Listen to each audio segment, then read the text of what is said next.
আমরা লাইভ পৌঁছেছি জলপাইগুড়ি থেকে। এক ব্যক্তি অনলাইন অ্যাপ থেকে অর্ডার করেছিলেন মোবাইল। ডেলিভারি যুবকের পার্সেল খুলতেই ঘটল অবাক করা ঘটনা। অনলাইনে বুক করেছিলেন মোবাইল, এলো দীপাবলির প্রদীপ। এমন কাণ্ডে হতবাক জলপাইগুড়ির শীতল বাবু। অনলাইন সাইট থেকে মোবাইল ফোন কিনতে গিয়ে বেকায়দায় জলপাইগুড়ির এক শহরবাসী। জলপাইগুড়ি পৌরসভার ৮ নম্বর ওয়ার্ডের বাসিন্দা শীতল কুমার গোপ প্রয়োজনের তাগিদে ফেসবুক থেকে একটি মোবাইল ফোনের অর্ডার দিয়েছিলেন। 10 দিন পর শনিবার কুরিয়ার সার্ভিস মারফত শীতল বাবুর অর্ডার করা পার্সেল দিতে আসে ডেলিভারি বয়। নতুন মোবাইল এসেছে সেই আনন্দে উক্ত কুরিয়ার সার্ভিসের কর্মীর সামনেই প্যাকেটটি খুলে ফেলেন। এরপরেই বেরিয়ে আসে কিছু হিজিবিজি কাগজের টুকরো এবং দীপাবলির মাটির প্রদীপ।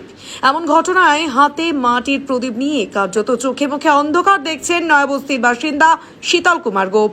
এ বিষয়ে হতাশ হয়ে ওই ব্যক্তি কি বললেন শুনুন। আপনার সামনেই তো খুললো। হ্যাঁ, তো কি বলবেন যে আপনি ডেলিভারি দিলেন অথচ আমি কি বলবো, আমি তো কোরিয়ার সার্ভিস থেকে এসেছি, এক্সপ্রেস কোরিয়ার থেকে। এবারে ভিতরে কি পার্সেল থাকে না থাকে ওটা তো আমরা জানি না। উনি আমার সামনে খুলতে বললো, আমি ছিলাম সাথে, দেখলাম যে উনি মোবাইলের বদলে একটা কী সব পেয়েছে। মানে এই ধরনের কি ঘটনা ঘটেছে আগে? হ্যাঁ, অনেক ঘটেছে। কিন্তু বেশিরভাগই দেখি ফেসবুক থেকে। আমরা সবাইকে বলি যে ফেসবুক থেকে যাতে কেউ অর্ডার না করে, কারণ ফেসবুকে বেশিরভাগই ফেক সেলার থাকে। তারা সবসময় ভালো ভালো জিনিস, বেশি ভালো জিনিস তারা কম দামে দেখায়, অ্যাড করে, কিন্তু দেখে পরে তখন ভুলভাল জিনিস পাঠিয়ে দেয়। এখন আপনি কি জানাবেন কোম্পানিকে? হ্যাঁ, আমি তো অবশ্যই জানি। কি নাম আপনার? আমার নাম মোহাম্মদ রহিম বাদশা। কি হয়েছিল আসলে? আপনার একটা দামি পণ্যের বদলে কি এসেছে এই বিষয়ে? আমি একটা ফেসবুক থেকে একটা ছোট ফোন অ্যাপ্লাই করেছিলাম 10 দিন আগে।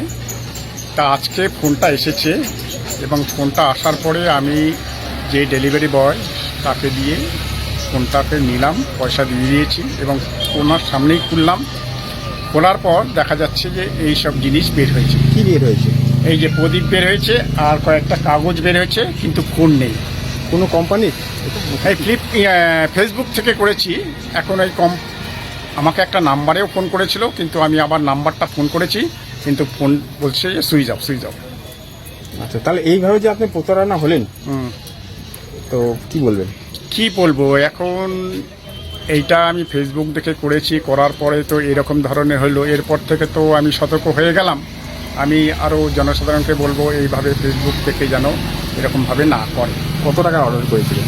ফোনটার দাম হচ্ছে 790 টাকা, ছোট্ট ফোন। ছবিতে দেখা যাচ্ছে তো প্রায় কয়েক হাজার দামের। হ্যাঁ হ্যাঁ হ্যাঁ। আপনি থানায় যাবেন? আমি এখন দেখি এটা নিয়ে করতে হয়, আমি জানাবো। কি নাম আপনার দাদা? আমার নাম হচ্ছে শীতল প্রসাদ গোপ, নয়াবস্তি, জলপাইগুড়ি। কি করেন?